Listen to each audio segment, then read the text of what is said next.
Hello everybody and welcome back to another Borderlands 3 video.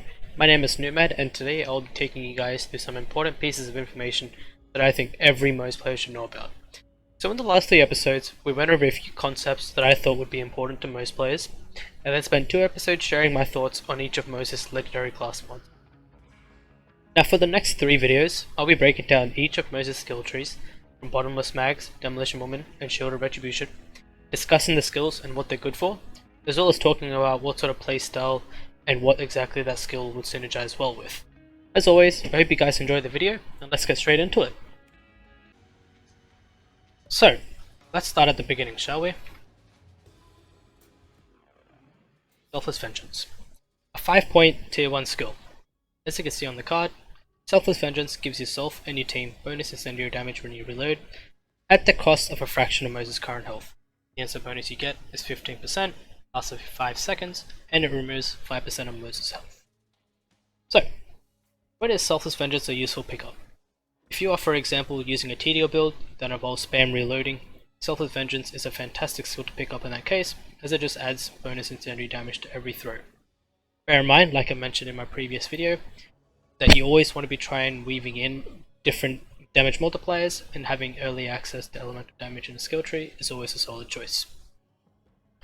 Aside from that, Selfless Vengeance is also a fantastic early game skill to pick up, as it gives you easy access to incendiary damage like I mentioned just then, and the majority of enemies you'll be facing during the initial first few hours of the campaign will be against flesh-based enemies. You all know, incendiary damage does more to flesh-based enemies, and being able to consistently maintain an incendiary damage bonus as you can always reload is very welcome. The only reason where I would suggest not picking up Selfless Vengeance is when you're using, for example, a heavily specialized infinite ammo build. So, moving on from Selfless Vengeance, we get to Security Bear, a tier 1 skill that only has a single point, and it gives Iron Bear a shield that is 50% of the current Iron Bear armor levels. So, why is this important? Moze's HP scales to Iron Bear's armor. So the more HP Moze has, the more armor Iron Bear will have. The more armor Iron Bear has, the more capacity the Security Bear shield will have. So if you are running an Iron Bear build, there's no reason to not run Security Bear.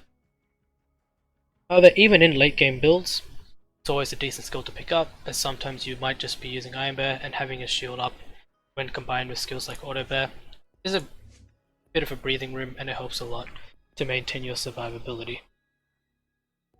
Another valid reason why you wouldn't pick up Security Bear at all is if you don't plan on touching Iron Bear. Obviously you don't want to waste points on a skill that has no use for that you're running, so in that case, if you don't plan on using Iron Bear, I'd avoid Security Bear at all costs. So, moving on to Security Bear, we get to Armored Infantry. While Moze's shields are active, she gains damage reduction and increased gun damage. This is a 5-pointer skill, and the perks you get at max is 15% gun damage and 13% damage reduction. Now, when it says while Moze's shields are active, it just means as long as they are up. It doesn't mean that the shields have to be full, so whether you have 10% HP or 100% shield HP, you'll always be getting that flat damage bonus and that damage reduction. It's a solid skill to have while you're leveling, as it does give you early access to gun damage and a bit of survivability through the damage reduction, and even in late game builds, the slight damage bonus you get isn't all too bad. But in the majority of most endgame builds, Armored Infantry is mostly picked up just to go down further into the Shield of Retribution tree to pick up skills like Drowning a Brass, Experimental Munitions, Desperate Measures, Phalanx Doctrine, but that are skills which we'll get into shortly. So, that's it for all the tier 1 skills in the Shield of Retribution tree. Now we're going to move on to the tier 2s.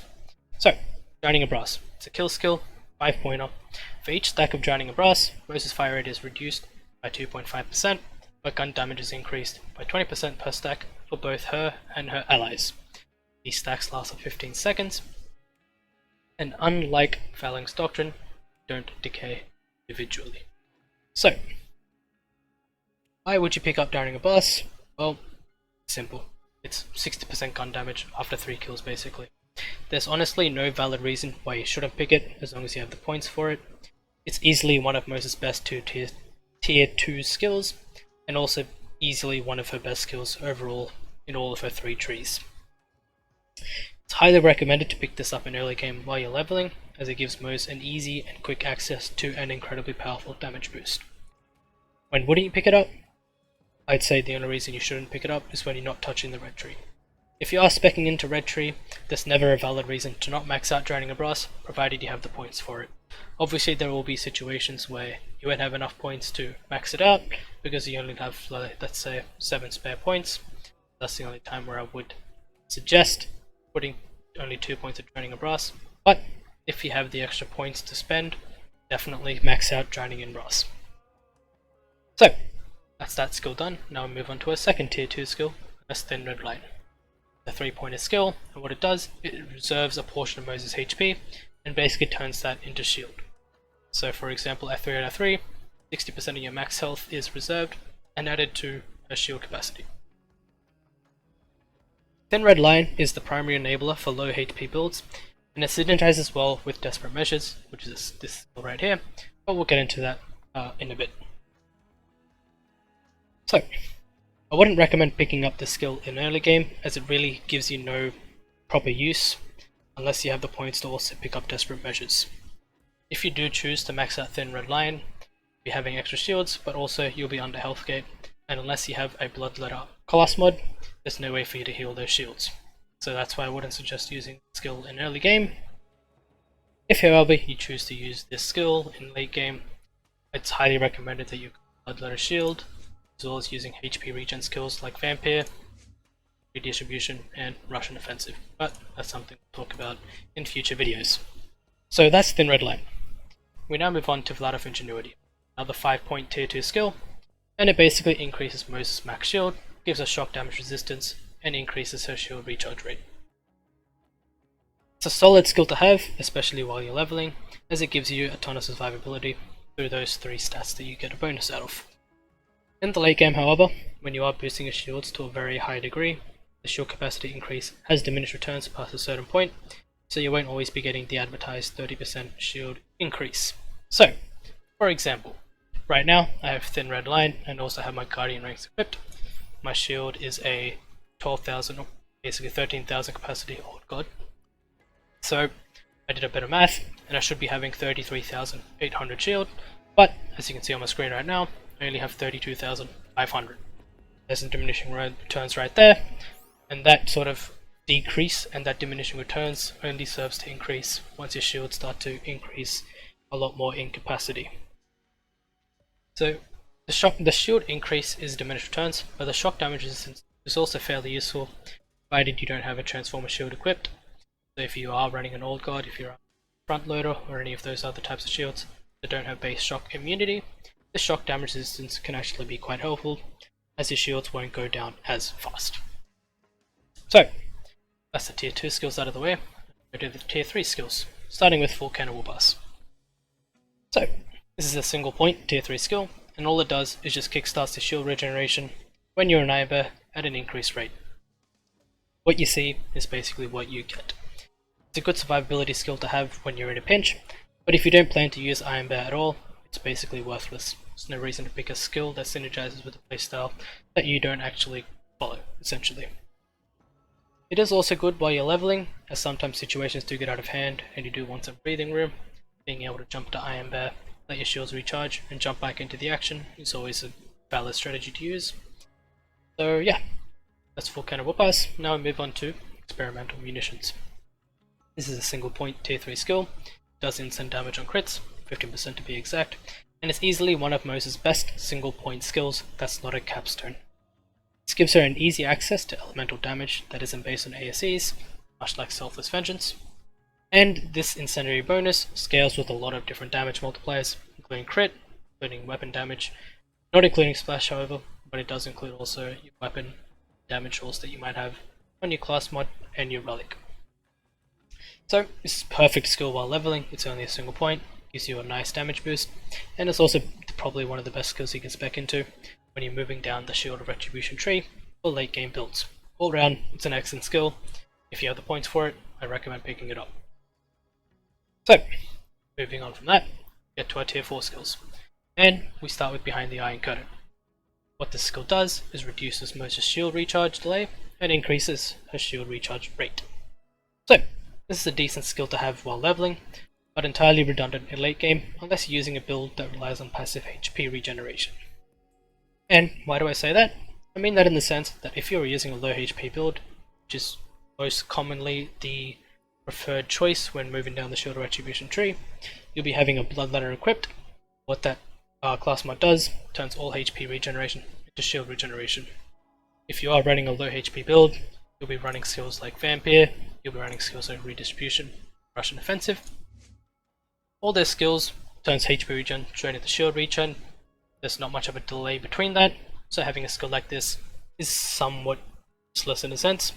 However, if you do have a build that just relies on passive HP regeneration, you're not using a low HP Shield of Retribution build, this skill is a decent pick, but it has its benefits, it has its downsides, much like a lot of other skills. So, that's behind the Iron Curtain. Now, coming on from that, we move to Desperate Measures.